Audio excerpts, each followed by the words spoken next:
Some people believe killers are created by trauma. Others believe they are born broken. But the truth is far more disturbing. Sometimes they grow quietly right in front of everyone, and no one notices. The first time anyone should have been scared, they weren't. It was a school playground, late afternoon. The sun was still up, children were laughing, teachers were distracted, and the air smelled like dust and sweat. Nothing about that place felt dangerous except one thing. Near the edge of the playground, beside a metal fence that had started to rust, a child stood completely still. He wasn't playing. He wasn't talking. He wasn't even pretending to be interested in the games around him. He was watching. A smaller boy had fallen near the slide. The fall wasn't serious, but the pain was enough to make him cry loudly. Other kids gathered around, some laughing, some helping, some just curious, but this boy didn't move. His eyes stayed fixed on the crying child. No concern, no surprise, no discomfort, just focus. A teacher eventually stepped in and picked the crying child up. The moment was over. The boy by the fence tilted his head slightly, as if something had been taken away from him too soon. No one noticed, and that was the moment everything should have stopped. At home, he looked harmless. Small hands, soft voice, a face that adults described as quiet and well-mannered. His room was neat, too neat for a child. Toys were arranged, not played with. Books were stacked evenly. Nothing was broken, nothing was missing. Children usually destroy things without realizing it. He never did. At dinner, he barely spoke, but he watched. He watched how his parents reacted to jokes, how their faces changed when they were tired, how their voices softened when they wanted something. He learned expressions the way others learn language. Smile here, look down there, pause before answering. He didn't feel these things. He copied them. Teachers loved him. He followed rules perfectly. Never interrupted, never misbehaved, never cried. When other kids were punished, he observed carefully. He learned something early on. Adults trust calm children, so he stayed calm. The first warning signs were so small they were easy to dismiss. A neighborhood cat disappeared. Someone said it must have run away. A bird was found dead behind the school, its body positioned strangely. Someone blamed another animal. Kids whispered. Adults shrugged. He said nothing. But in class, his behavior began to feel off. When teachers talked about feelings, he listened too closely. When classmates cried, he leaned forward slightly. Once, during a lesson about empathy, a teacher asked the class how they felt when someone else was hurt. Most kids answered emotionally. He answered thoughtfully. I like knowing what makes people stop. The teacher laughed, uncomfortable, and moved on. Another sign buried. At night, he didn't sleep the way other children did. He lay still, staring at the ceiling, listening to the sounds of the house. Footsteps, breathing, doors creaking. Sometimes his mother would quietly open his door to check on him. His eyes were open, watching her. She told herself it was nothing. Parents always do. There was an incident that everyone later referred to as an accident. A younger child from the neighborhood was found injured near an abandoned shed. Bruises, scratches, no clear explanation. The child kept repeating one sentence through tears. He told me not to scream. Adults questioned him briefly. He looked confused, scared, polite. He said he didn't remember. They believed him because children who look innocent are treated as innocent. That day he learned something crucial. Fear makes people weak. Calm makes people believable. After that, he changed, not emotionally, but strategically.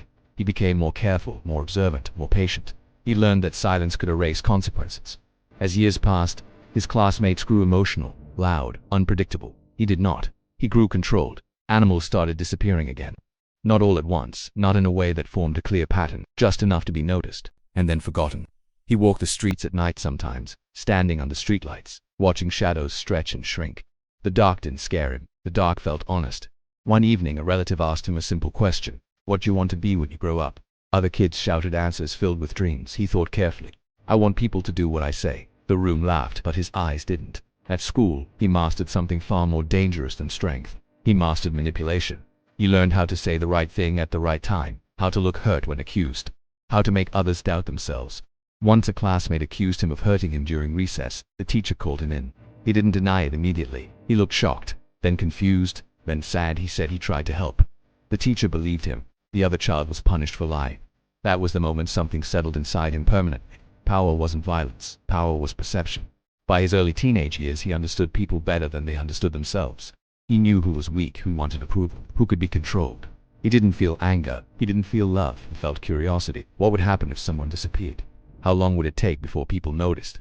How long before they stopped caring?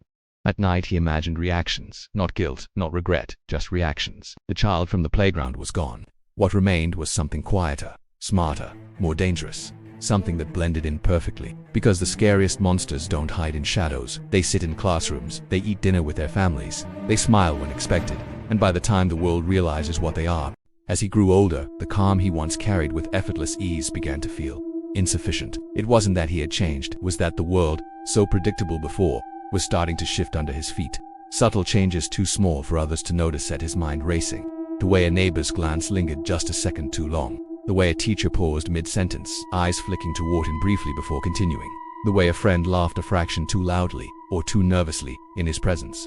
He noticed everything, and every tiny anomaly felt like a thread he could pull. He was no longer a boy testing boundaries. He was a master of patience. Years of observation, of silent study, had taught him that the smallest details carried the most weight. A moment's hesitation could break a plan. A faint misstep could leave traces. And yet, he didn't fear these risks. He relished them, because risk sharpened him. His acts were no longer about discovery. They were about control. He had learned how to wait for the perfect moment, how to move without creating a ripple, how to remain unseen even when standing in plain sight. And most terrifyingly, he had learned the power of silence. He watched people as though the world were a living chessboard. Every gesture, every hesitation, every glance had meaning. Every secret, every fear, every weakness was a piece he could manipulate. He didn't need to act constantly. He simply observed. The world unfolded exactly as he predicted. And when it didn't, he learned he still blended into normalcy.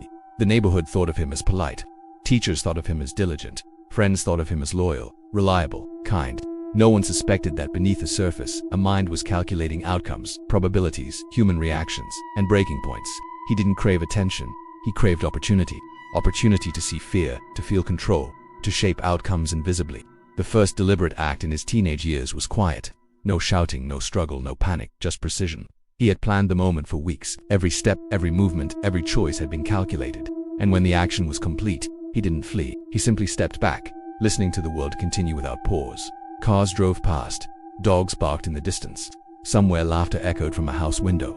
Nothing had noticed. And that calm, that realization of absolute power, it became addictive. Afterward, he did not act immediately again. He waited. Observation became a game. He would follow news reports quietly. He would read forums, rumors, neighborhood chatter. Every single detail of human reaction was data. He cataloged fear, measured it, analyzed it, and he began to understand patterns. Patterns dictated behavior. Behavior predicted outcomes, and outcomes, if manipulated correctly, could give him absolute influence. By the time he was 17, he had become a ghost in plain sight. People trusted him blindly. They shared secrets they shouldn't. They confided fears they never admitted to anyone else. He never betrayed that trust. In the obvious way, he simply stored the information, letting it simmer, because knowledge is more powerful than action. It allows you to strike only when the moment is perfect. Yet perfection has its own danger. The more he learned about control, the more he understood the fragility of his own composure. The smallest disruption, a question asked too pointedly, a glance that lingered, a coincidence made his heart rate quicken. Not from fear, but from anticipation. Anticipation is a double-edged sword. It sharpens, it blinds, it builds tension until the eventual release is catastrophic. He began to experiment with escalation. Not reckless acts, but subtle provocations. A shadow where one shouldn't be. A note slipped under a door, a faint reflection in a window that wasn't his own. People's nerves frayed just slightly. No one knew why, but he did. And every slight tremor of fear, every micro-expression of panic, fed him. By the end of high school, he had constructed a network of subtle dominance. Friends, family, acquaintances, they all unwittingly followed his rhythm. Even strangers who crossed his path for a moment became part of his pattern. He could predict reactions, influence decisions, and create ripples of discomfort, all without being noticed. And he never acted without cause, because now he understood patience better than impulse. But obsession grows quietly and obsession grows fast. He became increasingly focused on pushing boundaries, pushing the limits of control, pushing the limits of perception, pushing the limits of fear. And every time he tested the limits, the world gave him more information. The world became a laboratory. He was both observer and conductor. At night he would walk alone, not out of necessity, out of study. Street lights illuminated shadows.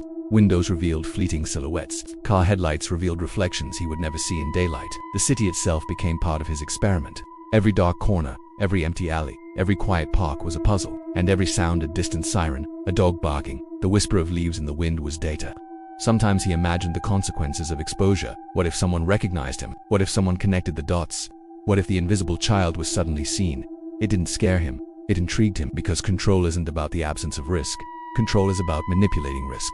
And in this phase, he discovered something far more intoxicating than fear. Attention, not praise, not notoriety. Attention in its purest form. Recognition. People who were unaware of danger suddenly became aware, just for a fraction of a second. That fraction, that second, was enough to thrill him more than any act he had ever committed. By the time he left home for college, He had become a master in observation, control, and manipulation. The calm boy who once hid behind smiles had become something else entirely, something the world couldn't anticipate, something that existed in plain sight, yet invisible to all. And the true horror was not what he did, but what he could become. Arthur lived his life by the second hand of his watch. Every morning, at precisely 6:15 a.m., his alarm would sound. At 6:23 a.m., his coffee maker would finish brewing, his tie would be perfectly knotted by 6:45 a.m., and he'd be out the door by 7 a.m. sharp. His world was a fortress built of routines, schedules, and absolute, unwavering control. He didn't just manage his life, he curated it, trimming away every ounce of spontaneity, every possibility of chaos. His apartment was a testament to this philosophy. Books were arranged by color and height. Cutlery was aligned to the millimeter, and not a single speck of dust dared to settle on his minimalist furniture. This wasn't just tidiness, it was a physical manifestation of his internal order. For Arthur, control wasn't a preference, it was his oxygen. The first crack in his perfect world appeared on a Tuesday. It was so small, so insignificant, that anyone else would have missed it. After his meticulously timed shower, he reached for his favorite blue towel, always folded into a perfect square on the third rack. But it wasn't there. It was on the second rack, folded but not squared. It was a rectangle. A tremor of unease, unfamiliar and unwelcome, ran through him. He quickly corrected the error, folding the towel into its proper shape and placing it on its designated rack. He dismissed it as a momentary lapse, a mistake he must have made the day before, even though he knew, with chilling certainty, that he never made mistakes like that. He left for work at 7:01 a.m. That 1-minute delay felt like a gaping wound in the fabric of his day. The anomalies began to multiply. The next day he found a coffee mug, the one he used only on weekends, sitting by the sink. He had definitely put it away. Then, the volume on his TV was set to an odd number, 17. Arthur only ever used even numbers. Each incident was a tiny, dissonant note in the symphony of his life. He started documenting them in a small, black notebook, his precise handwriting detailing each irregularity. The blue towel incident, the rogue coffee mug, the odd-numbered volume. The list grew, each entry a testament to the slow erosion of his reality. He began double-checking, then triple-checking everything. He'd lock his door, walk 10 paces, then turn back to make sure it was truly locked. He'd arrange his pens on his desk, take a photo to confirm their position, only to find one slightly askew an hour later. His colleagues at the accounting firm where he worked started to notice the change. The once unflappable Arthur was now twitchy, his eyes constantly darting around. He'd mutter to himself, tracing patterns on his desk with his finger. "Did you move my stapler?"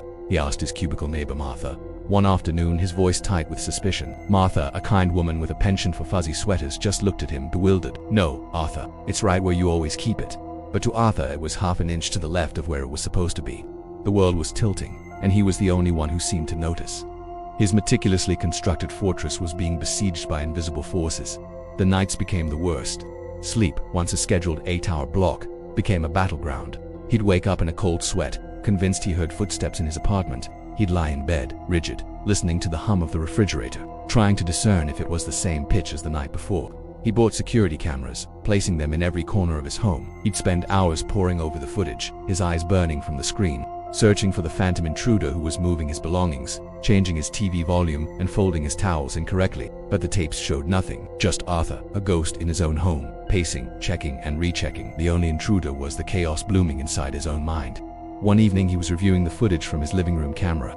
He watched himself leave for work that morning, locking the door at exactly 7 a.m. He fast-forwarded through the empty hours. Nothing. The apartment remained still, a perfect silent diorama. Then at 2:14 p.m. it happened. On the screen, the remote control on his coffee table, which he had aligned perfectly with the edge, moved. It slid, on its own, about an inch to the right. There was no earthquake, no vibration, it just moved. Arthur's heart hammered against his ribs. He replayed the clip again and again. It was undeniable. He wasn't going mad. Something was happening. This was the proof he needed. But proof of what? He felt a strange sense of vindication mixed with sheer terror. The enemy was real. This proof was the breaking point. Arthur's obsession with control spiraled into full-blown paranoia. He stopped going to work, sending a terse email about a personal emergency. He sealed his windows with tape and barricaded his door with furniture.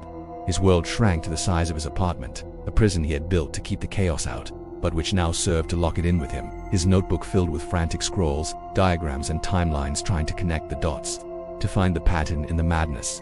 The blue towel, the coffee mug, the remote control, they were all pieces of a puzzle he couldn't solve. He stopped eating, sleeping, and bathing. His once immaculate apartment began to mirror the state of his minder, chaotic mess of papers, old food containers, and overturned furniture. Days bled into a week. Martha, from work, grew concerned. Arthur never missed a day. She called, but his phone went straight to voicemail. After a few more days, she decided to go to his apartment. She knocked on the door, calling his name. There was no answer. Worried, she called the building manager, who let her in with a master key. The sight that greeted them was shocking. The apartment, once a shrine to order, was in complete disarray. And in the middle of the living room, sitting on the floor, was Arthur. He was gaunt, his eyes wide and vacant, staring at a television screen displaying static. He was clutching a small, black notebook to his chest. He didn't seem to notice them enter. He was just whispering to himself over and over again. It was on the second rack. Arthur's collapse wasn't a loud explosion. It was a quiet, internal implosion. The man who had built his entire identity around control had been undone by the one thing he could never master: the unpredictable nature of reality, or perhaps the fragility of his own mind. Was there a supernatural force toying with him, or had his obsessive need for order simply cracked under its own pressure, causing him to perceive glitches that weren't there, or even to create them himself in a fugue state? The story leaves us with this chilling ambiguity. It's a haunting reminder that sometimes the most terrifying monsters are the ones we create in our own heads, and the most secure fortresses are the easiest to crumble from within. Thank you for watching. If you found this story compelling, please like, subscribe, and share your thoughts in the comments below.